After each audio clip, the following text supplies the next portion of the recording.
here with veteran Lieutenant Colonel David Marrit, who is a medical doctor and served as a dive medical officer and flight surgeon during his active duty. In civilian life, Lieutenant Colonel Marrit, MD, worked as an ER physician until his retirement. And I would like to point out that Dr. Dave retired from the military with numerous commendations, to include the Bronze Star. And I'd like to thank Dave very much for his sacrifice and service. So Dave, now that I've done the introduction, I would like you to tell us a little bit about your time in the military. Well, basically I started in 1992. I became a flight surgeon, dive medical officer for 19th Special Forces.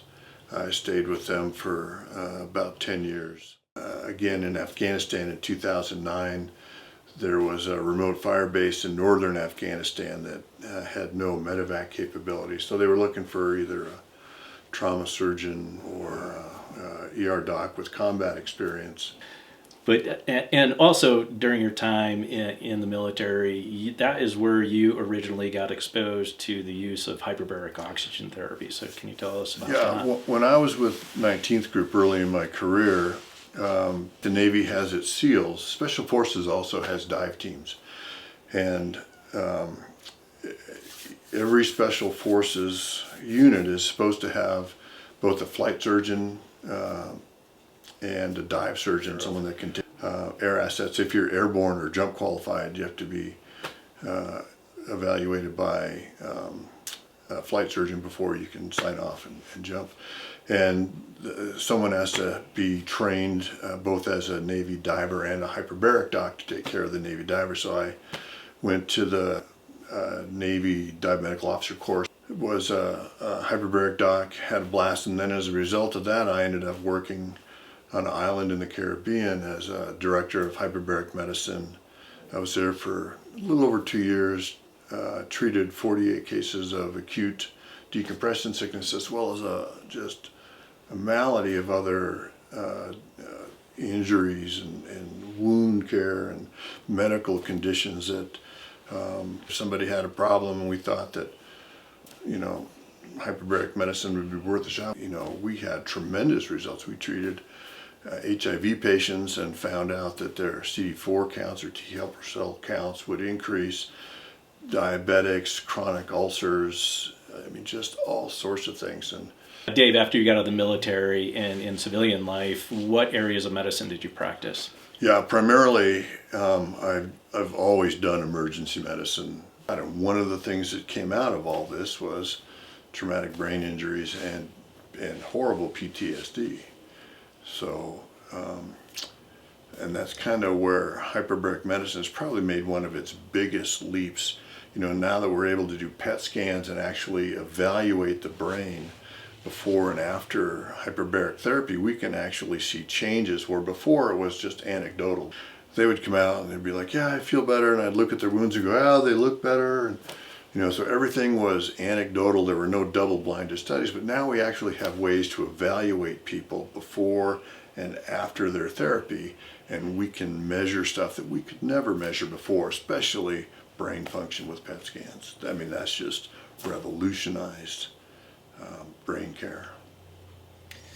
Yeah, now we actually even have the advent of spectrometry, which even improves the ability to look at what the circulatory flow in the brain, and as well as function simultaneously. That with QE. To be able to evaluate metabolic activity in the brain is just, you can see parts of the brain that are reconnecting after hyperbaric oxygen therapy. Yeah. So that's probably a really good segue to ask the question of, what had you pursuing hyperbaric oxygen therapy for yourself at this point?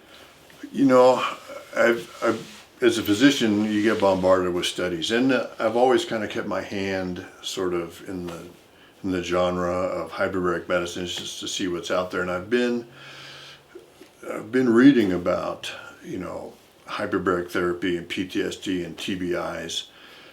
And from my perspective, it's not only made sense, but now the studies are sort of supporting the fact that it makes sense. And while I had always sort of put out little feelers to see if I could get hyperbaric therapy for my PTSD, I also had a TBI. So then really the big motivating factor for me was I had an MI, a heart attack in February of this year. Hyperbaric oxygen therapy stimulates angiogenesis or new blood vessel growth. It'll make blood vessels grow where they haven't been, growing for a long time. They especially see that in diabetics with ulcers and post-op people. So I started pursuing how can I get hyperbaric oxygen therapy to revascularize the parts of my heart that were suffering from poor blood flow. And that led me to this place.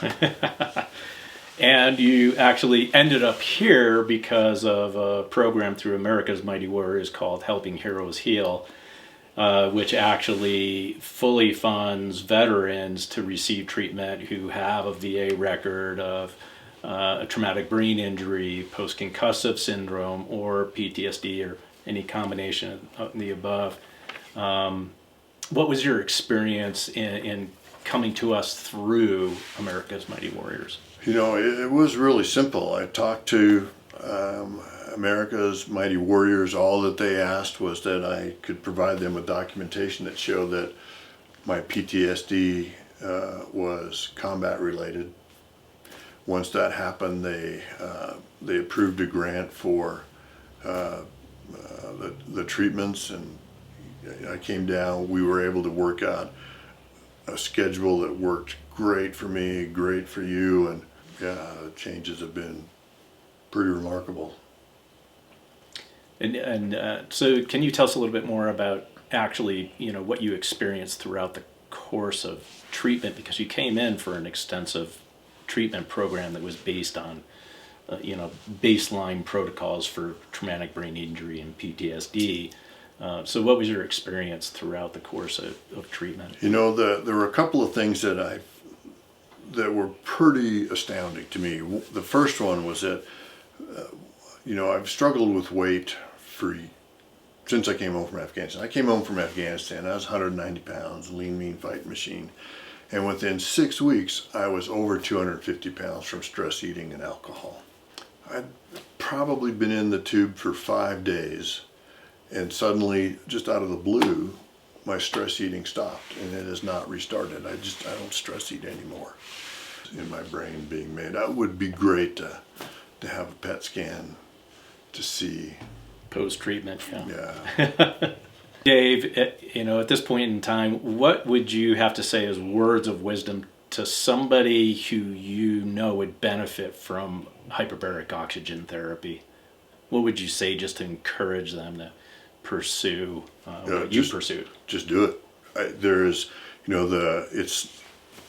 It's not like chemotherapy if you have cancer. Chemotherapy is tough on the patient, it's tougher on the cancer, hopefully. There is no downside to hyperbaric medicine. I had really bad PTSD. I couldn't keep a job.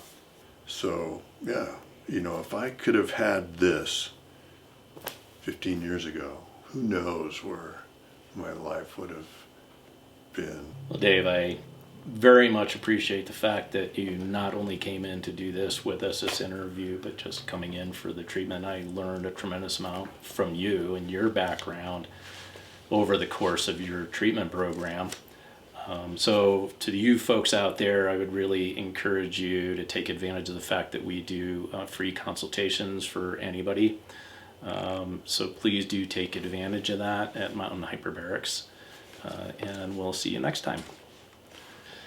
So thanks once again, Dave, and for those folks out there, beyond the program with America's Mighty Warriors Helping Heroes Heal, that program really specific to veterans who have experienced combat-related traumatic brain injuries, post-concussive syndrome, and or PTSD. We actually at Mountain Hyperbarics have a separate program that we run ourselves, and that is giving veterans discounts not only for medical treatment, medical grade treatment in a medical chamber, but also tremendous discounts for veterans in our mild hyperbaric chambers so that no veteran gets left behind.